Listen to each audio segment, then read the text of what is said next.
Okay, good morning class. So हमारा topic क्या था? Variable state. ये थर्मल कंडक्शन का जो हम लोग पढ़ रहे थे, एक्चुअल में ये हमारी क्या थी? हाँ, थर्मल कंडक्शन हेडिंग थी ना।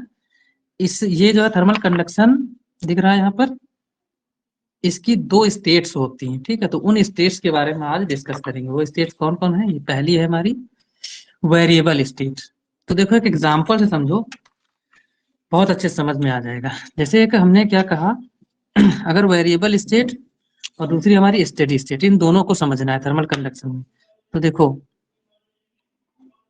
वेरिएबल स्टेट दोनों को कोरिलेट करते हुए समझाएंगे, ठीक है।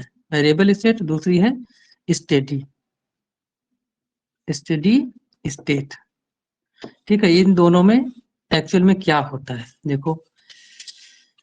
जैसे एक हमने क्या किया, एक मेटेलिक कोई रॉड लिए, कैसी भी किसी भी शेप की ले लो, कोई जरूरी नहीं सिलिंड्रिकल लो। हमने सिलिंड्रिकल बनाया तो इसका मतलब यही नहीं कि सिलिंड्रिकल ही हो, कोई भी ले लो।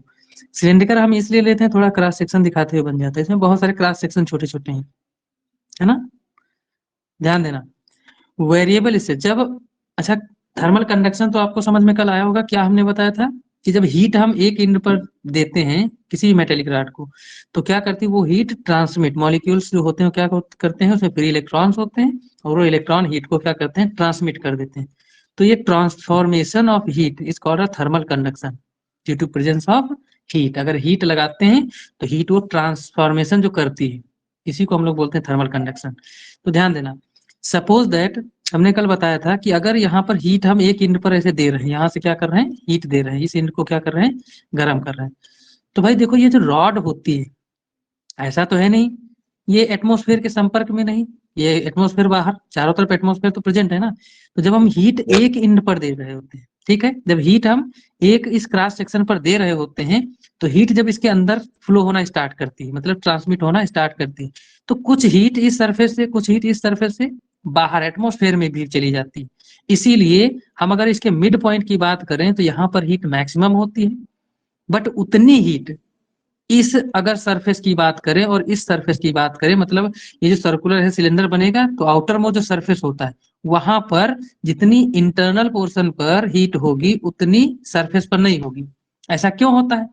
क्योंकि आप चाहे जितना हीट करो, लेकिन इस सरफेस से, जो इसका समझ लो सिलेंडर का, सिलेंडर की जो दीवार होती है राउंड, ठीक है, उस दीवार से कुछ ना कुछ सरफेस, वो जो सरफेस होते हैं वो एयर के कांटेक्ट में होते हैं, ठीक है।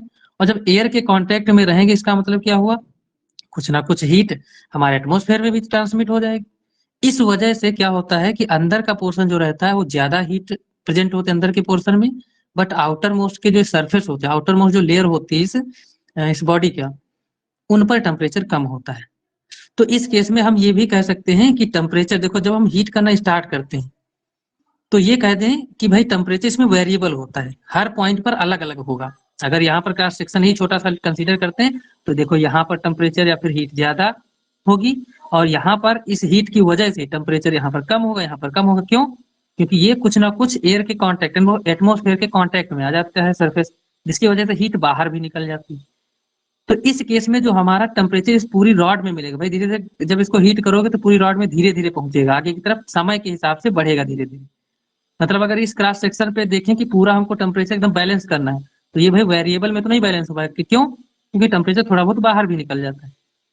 तो जब टेम्परेचर हर एक क्रॉस सेक्शन की बात करें, इसमें क्या हो, वेरिएबल हो, टेम्परेचर एकदम इधर उधर हर एक किसी भी पॉइंट पर कंसीडर हम करेंगे इस क्रॉस सेक्शन पर, तो टेम्परेचर हर पॉइंट पर डिफरेंट होगा। और ये डिफरेंट टेम्परेचर होने की वजह से इसको हम लोग बोलते हैं वेरिएबल स्टेट। बट अगर हम स्टेडी स्टेट की बात करें तो इस केस में हम क्या करते हैं, इस सिलिंड्रिकल सरफेस पर क्या करते हैं, एक कोई इंसुलेटिंग मटेरियल लगा देते हैं। इंसुलेटिंग मटेरियल का मतलब क्या हुआ, आप लोग अच्छी तरीके से समझते हो कि इसके बाहर जब कोई इंसुलेटिंग मटेरियल लगा दोगे तो हीट अंदर की अंदर ही रहेगी और बाहर की बाहर रहेगी। मतलब एटमोस्फेयर के कांटेक्ट में जो हीट जा रही थी अब वो नहीं जा पाएगी। जितनी हीट आप यस इधर सर। से दे रहे हो, भाई जब इधर इंसुलेटिंग मटेरियल कोई इसके दीवार पर ऐसे लपेट दिए, लगा दिए कोई भी यस इंसुलेटिंग मटेरियल, है ना, जब इस पे क्या किए, लेप कर दिए, तो क्या होगा, अब इधर यस से हीट जितनी दे रहे हो वो हीट हर एक क्रॉस सेक्शन पर इक्वल हो जाएगी।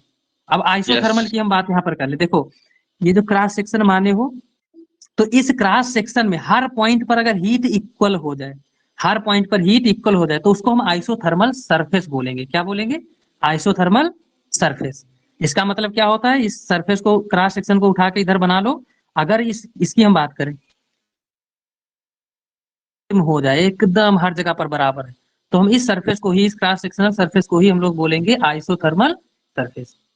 अब यहाँ पर ध्यान देना, जब इस तरह इस दीवार पर चारों तरफ इंसुलेटिंग मटेरियल, एक हम क्या कर दिए, इसको इंसुलेटिंग मटेरियल से ढक दिए, और जब ढकेंगे तो क्या होगा, इधर से जितनी हीट दोगे वो हर छोटे छोटे क्रॉस सेक्शन, भाई बहुत सारे छोटे छोटे क्रॉस सेक्शन इसमें फॉर्म होंगे ना, तो हर क्रॉस सेक्शन से एकदम कांस्टेंट तरीके से हीट आगे तरफ बढ़ेगी। और कुछ समय बाद क्या होता है, ये पूरी बॉडी, जब बाहर हीट जा ही नहीं है तो पूरी बॉडी क्या हो जाएगी, एकदम इक्वल टेम्परेचर, पूरी बॉडी में इक्वल टेम्परेचर डिस्ट्रीब्यूट हो जाएगा। और जब इस पूरी बॉडी का इक्वल टेम्परेचर हो जाएगा तो इस स्टेट को हम लोग क्या बोलेंगे, स्टेडी स्टेट। बोलो भाई, ये समझ में आया कि नहीं? Yes yes sir. है ना, सिंपल। स्टेडी स्टेट में आपको एक इंसुलेटिंग मटेरियल इस पे लगाना है, मतलब हीट बाहर ट्रांसमिट ना हो पाए।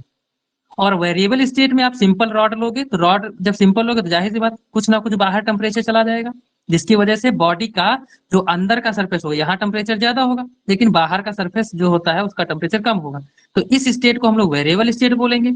और जब कोई इंसुलेटिंग बॉडी ऊपर लगा देते हैं, टेम्परेचर यहाँ पर पूरी बॉडी में क्या हो जाएगा, इसमें सब जगह सेम हो जाए। तो सेम सेम होने पर मतलब जब इक्वल होगा तो इस स्टेट को हम लोग क्या बोलेंगे, स्टेडी स्टेट। क्लियर हुआ? Yes sir. इसके बाद हम लोग डेफिनेशन जो लिखी है, ये नोट्स भेज देंगे, आप लोग लिख लेना। अब ध्यान दो इधर, हम लकड़ी का एग्जांपल इसमें देखो, इसमें मेटेलिक रॉड लिए हैं, क्योंकि मेटेलिक रॉड में एक तरफ धीरे धीरे गर्म करना स्टार्ट करोगे तो टेम्परेचर समय के साथ धीरे धीरे बढ़ता चला जाता है, कुछ समय लगता है, ये पूरी बॉडी में टेम्परेचर फ्लो हो जाएगा। लेकिन ये कभी भी हम ये नहीं कह सकते कि इसका सरफेस और अंदर का जो पॉइंट होगा यहाँ पर टेम्परेचर डिफरेंस नहीं होगा। क्यों? क्योंकि यहाँ से हीट बाहर भी चली जाती है, कुछ ना कुछ टेम्परेचर बाहर रिलीज हो जाता है। लेकिन स्टेडी स्टेट में ऐसा नहीं होता। क्यों? क्योंकि इंसुलेटिंग मटेरियल लगाते हैं। यहाँ पर हाँ एक एग्जाम्पल है नहीं, वैसे एग्जाम्पल कोई बहुत बढ़िया हमको मिले नहीं, बट वुडन रॉड हम बता सकते हैं, कि लकड़ी की रॉड ले लो, इससे ये प्रूफ होता है। जैसे ध्यान देना, लकड़ी का अगर कोई रॉड, लकड़ी की रॉड ऐसे कोई लेते हो, तो इधर मान लिया आप पकड़े हुए हो, तो जब इधर से लकड़ी को जलाना स्टार्ट करते हो, तो ध्यान देना, लकड़ी जब जलती है तो जिस पॉइंट पर जल रही होती है, भाई वहां का टेम्परेचर बहुत ज्यादा होगा, तभी तो जल रही है।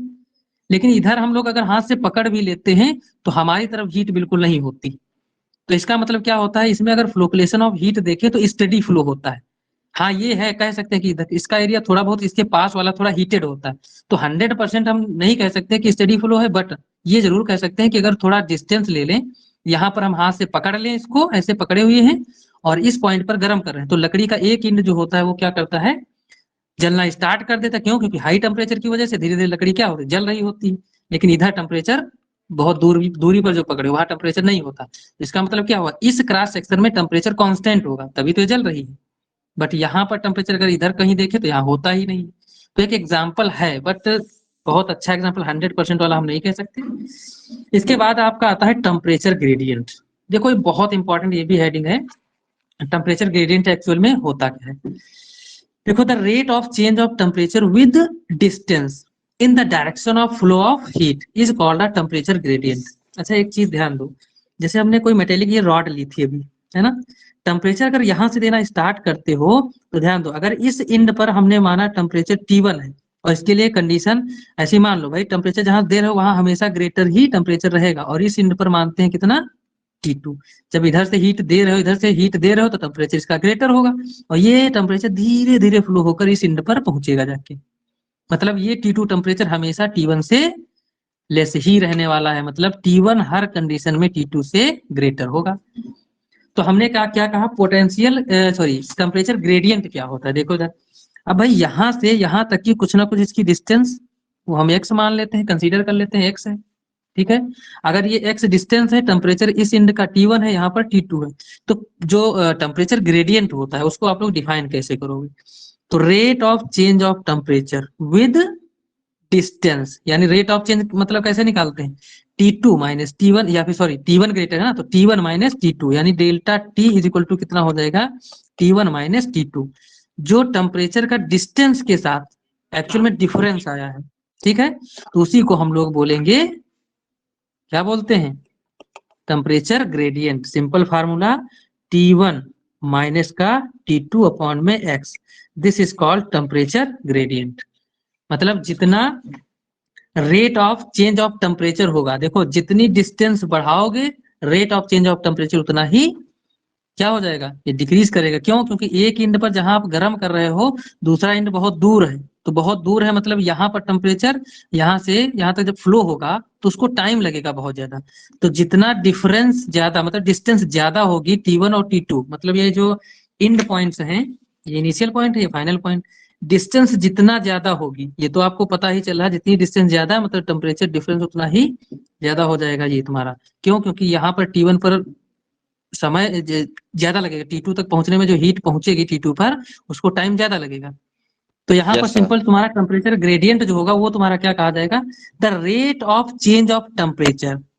टेम्परेचर का चेंज कितना है, बात समझे, विद डिस्टेंस।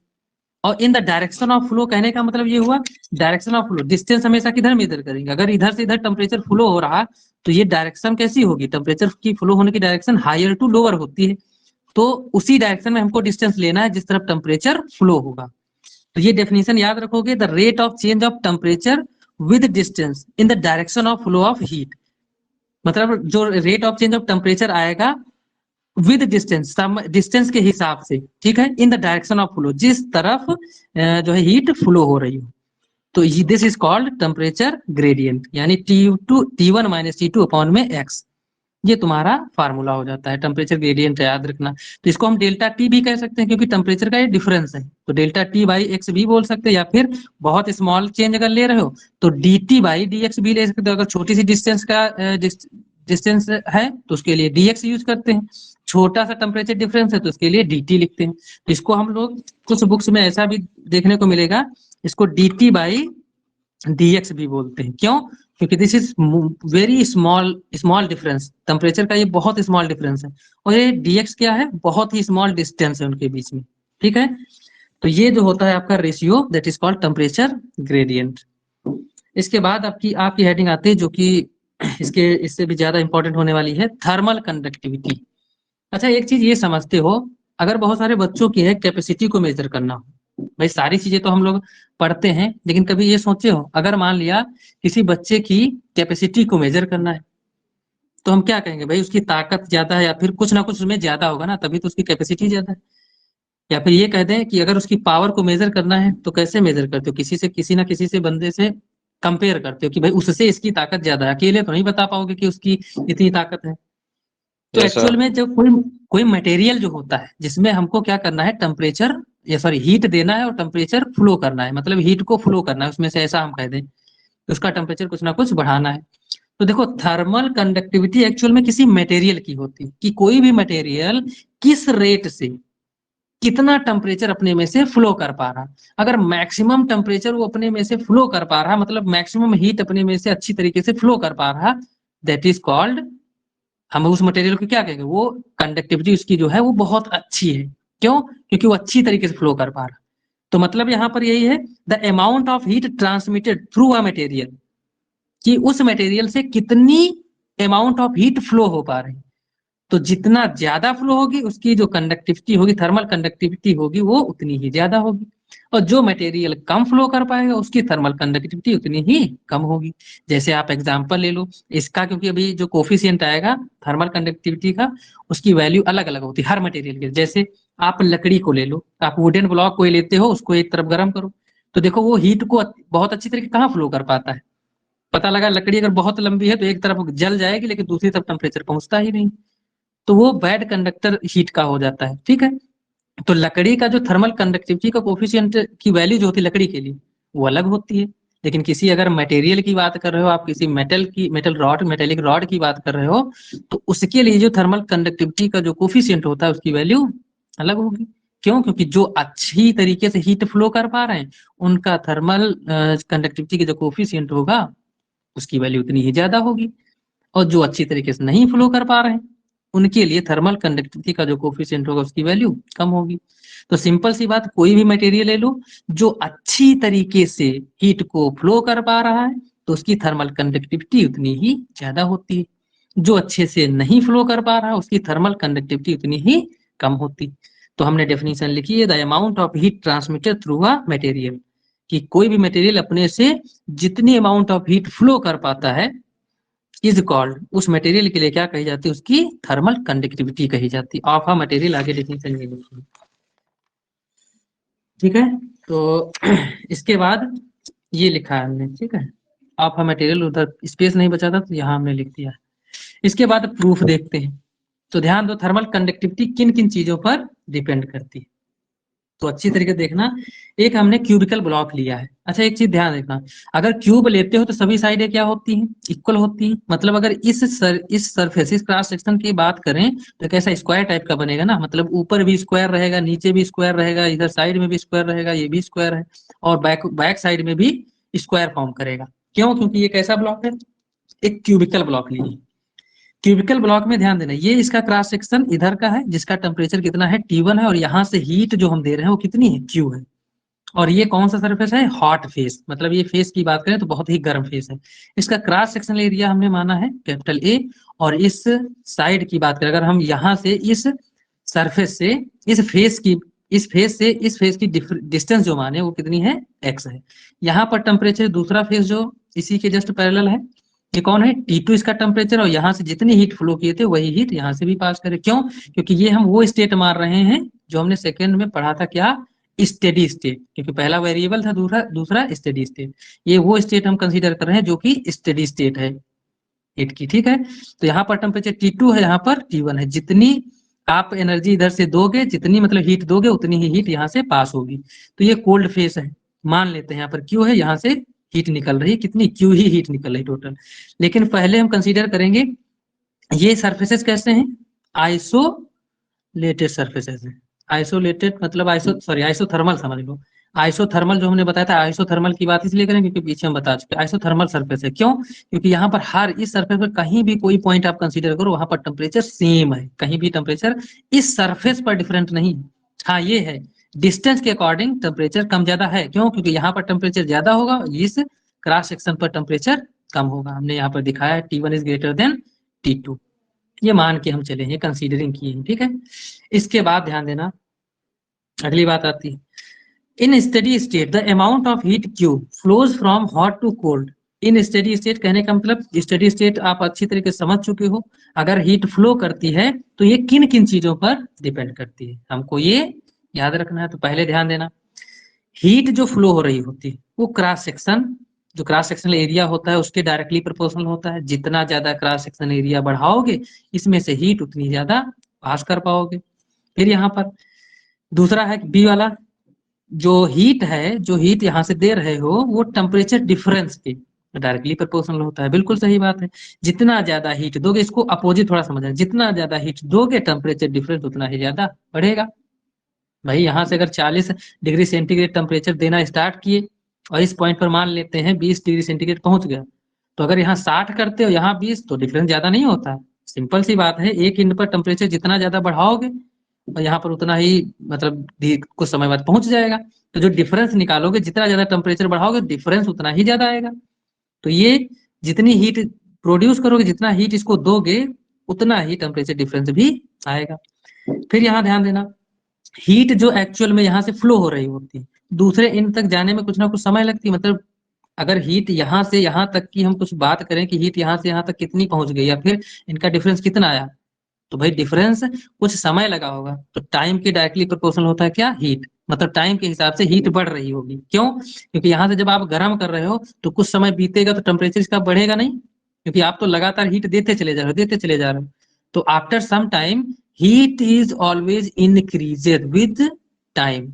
हमेशा हीट जो है, जब आप देते रहोगे तो इधर हीट बढ़ती चली जाएगी। तो टाइम के डायरेक्टली प्रोपोर्शनल होता है, जितना समय लोगे हीट देने में, उतना ज्यादा टेम्परेचर इसका बढ़ता चला जाएगा। बट यहाँ पर Q जो है, जो हीट है, वो इनवर्सली प्रोपोर्शनल होता है distance between two faces.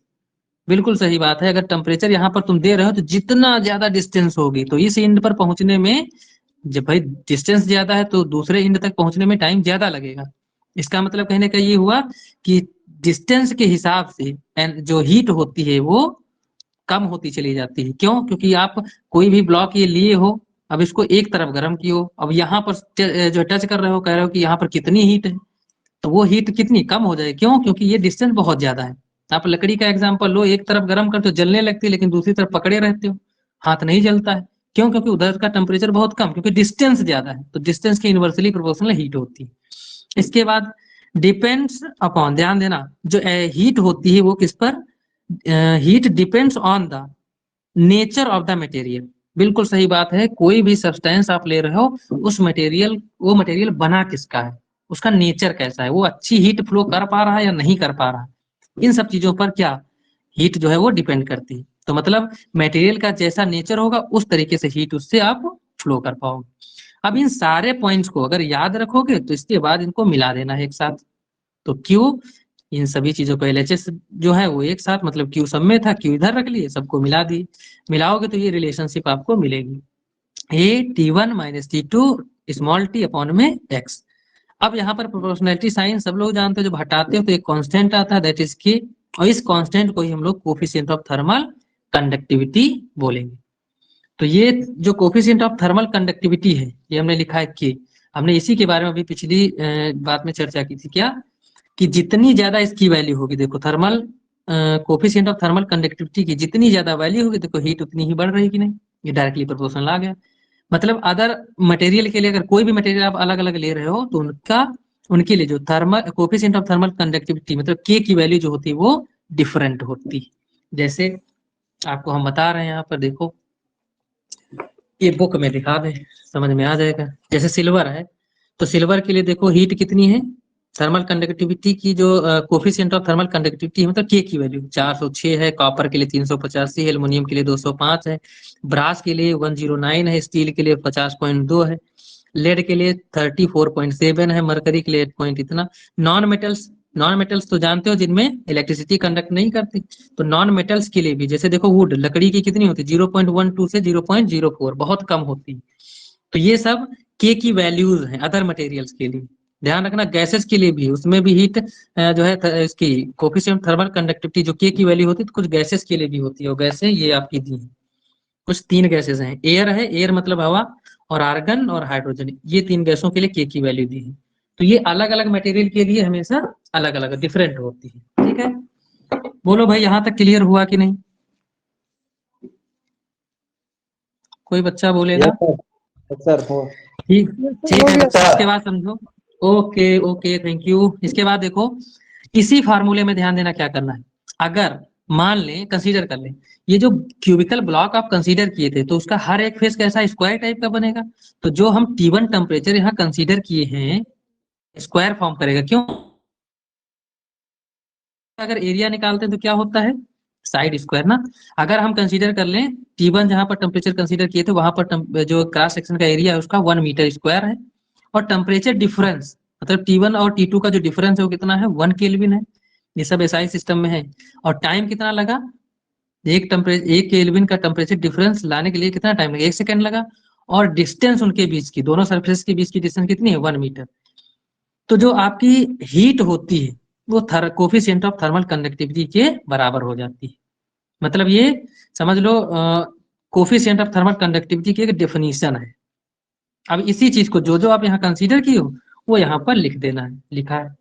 Hence the coefficient of thermal conductivity of a material may be defined as the quantity of heat, मतलब coefficient of thermal conductivity ये एक्चुअल में होता क्या है, तो वो क्वांटिटी ऑफ हीट की वह क्वांटिटी होती है दैट फ्लोज, ये हीट की किसी भी क्यूबिकल ब्लॉक की वो हीट होती है जिसमें आपको ये टर्म एंड कंडीशन याद रखना, उस ब्लॉक का surface cross sectional area 1 metre होना चाहिए, टेम्परेचर डिफरेंस 1 केल्विन होना चाहिए, और जो टाइम लगेगा वो कितना, सिर्फ और सिर्फ हीट आपको 1 सेकंड के लिए ही फ्लो करना है, और उनके बीच की जो डिफरेंस, दोनों सरफेस के बीच का जो डिफरेंस है वो कितना, 1 मीटर होना चाहिए।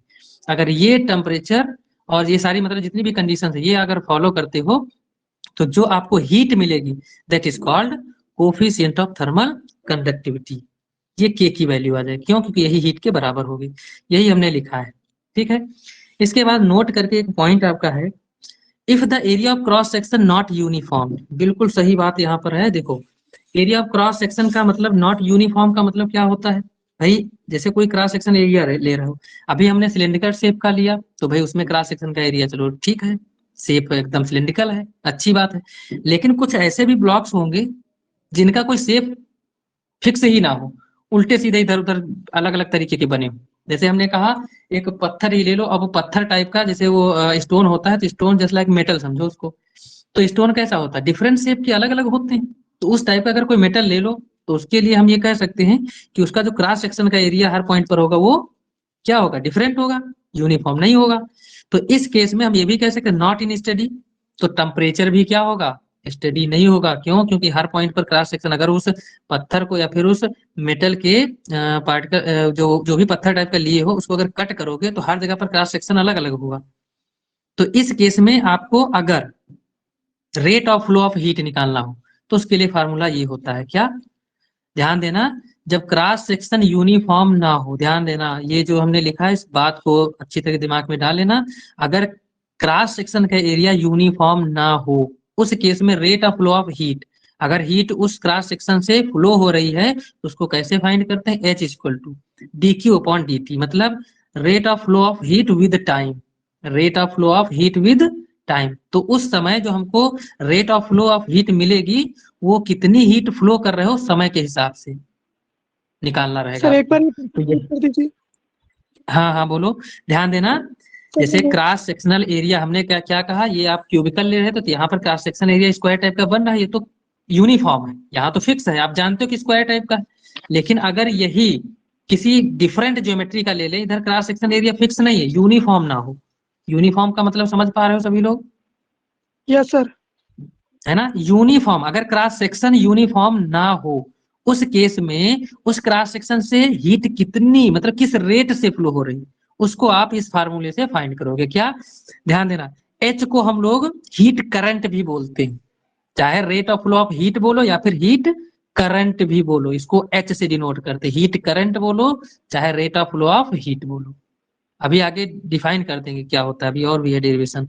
तो इसको कैसे निकालेंगे, rate of change of heat with time, देखो dq अपॉन dt, मतलब समय के हिसाब से उस क्रॉस सेक्शन से कितनी हीट फ्लो हो रही, that is called rate of flow of heat, उसी को हम लोग rate of flow of heat बोलेंगे। अगर डेफिनेशन इसकी निकालना तो कैसे कहोगे, the rate of flow of heat with time is called rate of flow of heat.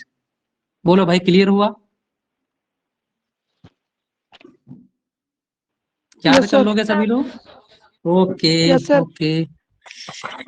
इसके बाद देखते हैं हम लोग इसका फार्मूला, अब उसको हमने डायरेक्टली प्रोपोर्शनल किया था ना, अब ध्यान देना वहां पर क्या हमने लिखा, dq अपॉन dt, तो अगर हम q की वैल्यू रखें तो q की वैल्यू ये होती है, अब ध्यान देना हमेशा जो rate of flow of heat होता है इसके सामने माइनस साइन आ गया, ये चीज दिख रहा है, माइनस साइन दिख रहा है सभी बच्चों को कि नहीं, ये देखो माइनस लगा है इसके पहले, ये एक्चुअल में क्या बताता है, देखो यहाँ नीचे हमने लिख दिया है dt अपॉन dx, पीछे हमने डिफाइन किया है dt अपॉन dx क्या होता है, टेम्परेचर ग्रेडियंट होता है। और यहाँ पर जो आप फार्मूला ये निकाले हो h इज डायरेक्टली, या फिर ये कहते हैं h इज इक्वल टू भी निकाले हो क्या, dq अपॉन dt, ये निकाले हो ना। तो कहने का तो यहाँ q की वैल्यू जो पीछे आप फाइंड कर चुके हो, q की वैल्यू क्या थी, k a, और यहाँ पर जो dt था, मान लिया टेम्परेचर डिफरेंस कितना T1 माइनस T2, तो हम यहाँ पर dt ले रहे हैं, ठीक है, क्योंकि यहाँ पर देखो dt यूज किया है, तो बहुत छोटा टेम्परेचर डिफरेंस ले रहे हैं।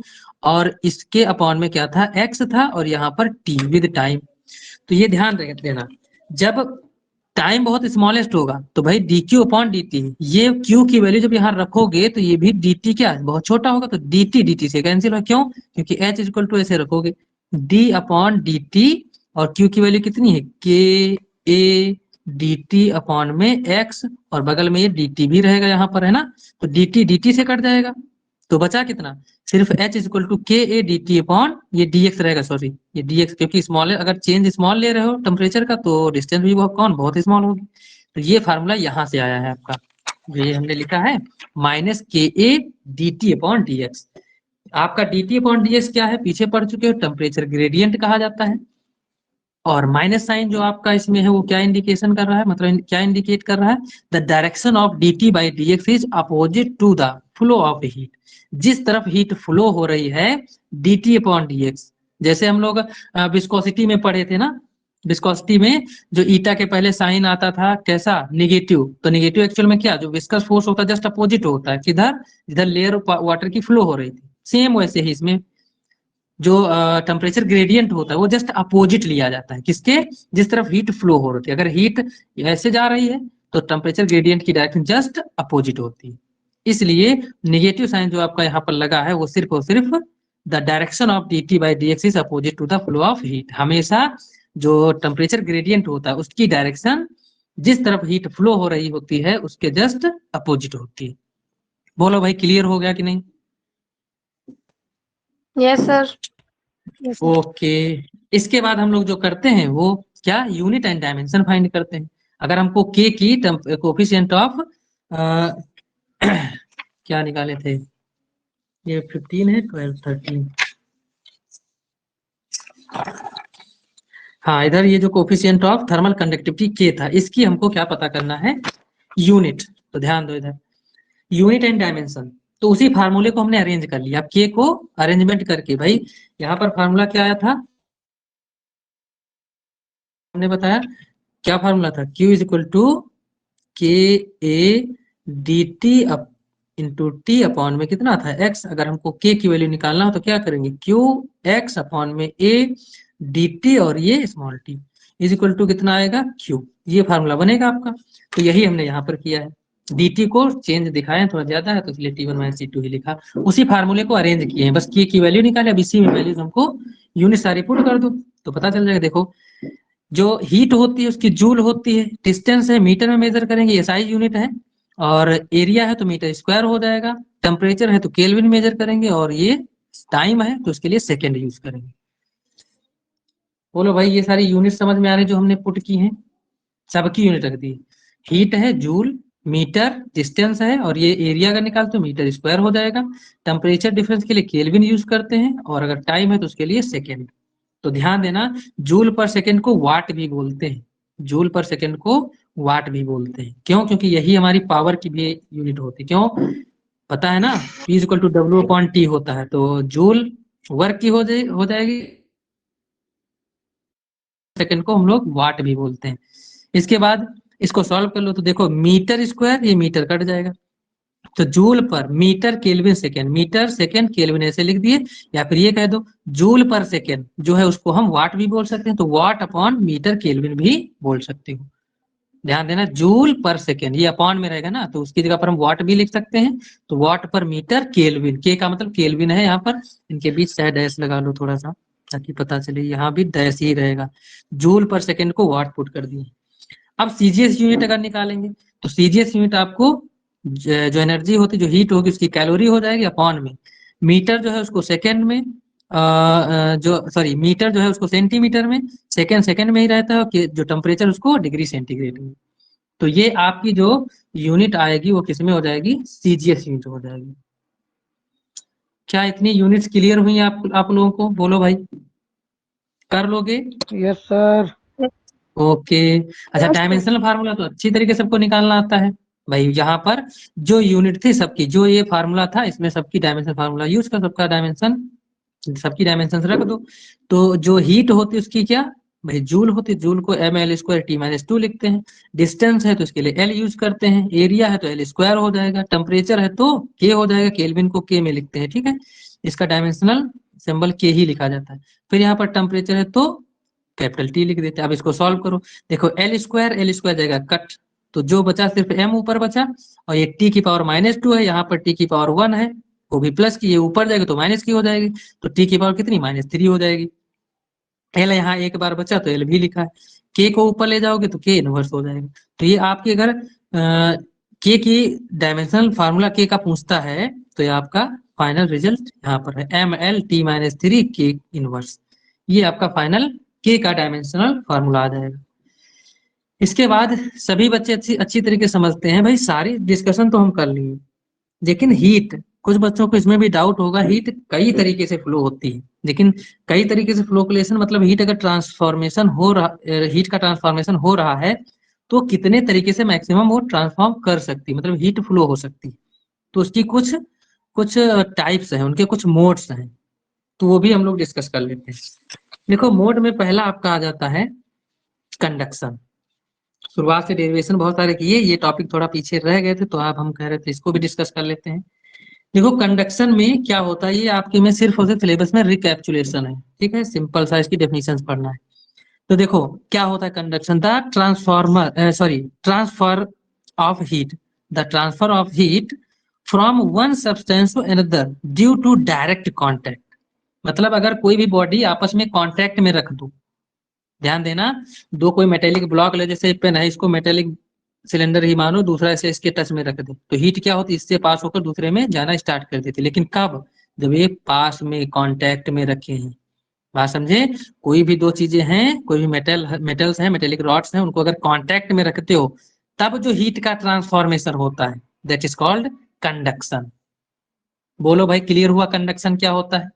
जब बॉडीज आपस में कांटेक्ट में हो और हीट का ट्रांसफॉर्मेशन हो रहा है तो this situation is called conduction. बोलो भाई क्लियर हुआ? Yes sir. इसके बाद हमने एग्जांपल लिया है आयरन रॉड।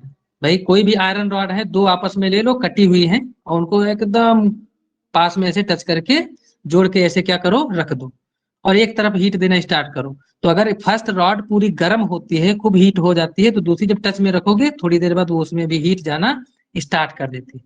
तो ये आयरन रॉड एग्जांपल है। दूसरी है कॉपर रॉड भी आप कह सकते हो, और बहुत सारे एग्जांपल हैं, जितने भी मेटल्स हैं उनकी रॉड्स ले सकते हो, ठीक है। तो हमने दो दिखाया, तो आप लोग इसे ज्यादा भी लिख सकते हो, अपनी बुक में देख लेना। इसके बाद अगला टॉपिक आपका है कन्विक्शन। कन्विक्शन भी एक mode of transfer of heat का जो है एक मोड है कि कैसे क्या इस तरीके से भी हीट ट्रांसफर हो सकती है, तो हाँ हो सकती है। कन्विक्शन में क्या होता है, the transfer of heat through a fluid caused by molecular motion in called conviction. जैसे ध्यान देना, अगर कोई लिक्विड को आप गर्म कर रहे हो नीचे से, तो भाई लिक्विड अगर किसी कंटेनर में लिए हो तो नीचे के पार्टिकल जो जहां से आप टेम्परेचर हीट, जैसे मान लो एक बर्तन लिए, बर्तन में क्या किया, नीचे से हीट देते हो ना, नीचे से गर्म कर रहे हो, तो ये ऊपर का बर्तन का सरफेस, जब ये नीचे वाला जो होता है जिस पर हीट दे रहे हो, पहले वो गर्म होगा, फिर क्या होगा, जो कंटेनर में लिक्विड लिए हो उसके मॉलिक्यूल्स को क्या होगी, धीरे धीरे एनर्जी मिलेगी। और एक टर्म ऐसा आएगा कि जितना लिक्विड भरा हुआ है उस कंटेनर में, जितना रखा हुआ है, उसकी अपर मोस्ट लेयर जो होती है उसका भी टेम्परेचर बहुत हाई हो जाता है। तो ये टेम्परेचर कैसे हाई हो गया भाई, ग्लास में पानी लिए हो, ग्लास को नीचे से अगर गर्म करोगे तो धीरे धीरे ये हीट भाई, फिर तो ग्लास की जो तली है, जो निचला सरफेस है, उसको गर्म होना चाहिए। फिर ये टेम्परेचर जो ग्लास का वाटर उसमें भरा हुआ है, उस वाटर का टेम्परेचर इतना इंक्रीज क्यों कर जाता है? या तो हम ये कह दें कि वाटर जो निचले सरफेस से ग्लास के टच कर रहा होगा उसका टेम्परेचर ज्यादा होना चाहिए और अपर का टेम्परेचर कम होना चाहिए, लेकिन ऐसा नहीं होता है। क्यों? क्योंकि कन्विक्शन, उसमें मॉलिक्यूल्स जो होते हैं लिक्विड के, वो हीट को क्या कर देते हैं, ट्रांसमिट कर देते हैं। मॉलिक्यूल खुद चल के जाते हैं कि नीचे के मॉलिक्यूल जो होंगे उनको एनर्जी ज्यादा मिली, वो तुरंत भाग कर कहाँ, सरफेस पर पहुंच जाएंगे। फिर और भी मॉलिक्यूल जितने ठंडे होते हैं वो नीचे, ऊपर से नीचे जाते हैं। ये लगातार उसमें ऐसे गोल गोल गोल गोल घुमा करते हैं, और ये लगातार जब ज्यादा टाइम हो जाता है, टेम्परेचर क्या हो जाता है, ऊपर वाली जो लेयर होती है वाटर की, उसमें भी टेम्परेचर इक्वल हो जाता है। मतलब टेम्परेचर पूरे ग्लास के वाटर का बैलेंस हो जाएगा कि जितना हम हीट दे रहे थे, धीरे धीरे क्या करते हैं कि वाटर वो पूरा का पूरा गर्म हो जाएगा। तो ऐसा क्यों होता है? क्योंकि इसमें मॉलिक्यूल्स हीट को क्या करते हैं, ट्रांसफर करते हैं। इसमें क्या था, कांटेक्ट में रखे थे तो कोई मॉलिक्यूल नहीं जा रहा था, सिर्फ इलेक्ट्रॉन जो होते हैं वो क्या करते हैं, फ्री इलेक्ट्रॉन्स मूव किए, मतलब बॉडी को कांटेक्ट में रखना है। बट इसमें किसी, ये सिर्फ और सिर्फ ध्यान देना, कन्विक्शन सिर्फ लिक्विड्स में होता है, बात समझे। लेकिन कंडक्शन लिक्विड में हो सकता है, लेकिन कन्विक्शन में सिर्फ और सिर्फ कन्विक्शन प्रोसेस आप लिक्विड में ही बोल सकते हो, बाकी किसी में नहीं होगा। क्योंकि किसमें मॉलिक्यूल्स का मूव होना जरूरी है भाई। कन्विक्शन में जब तक मॉलिक्यूल मूव नहीं करेंगे तब तक हीट का ट्रांसफर नहीं हो सकता। बोलो भाई क्लियर हुआ कि नहीं? Yes sir. Yes sir. Okay, हाँ सर। हाँ सर। कुंदन,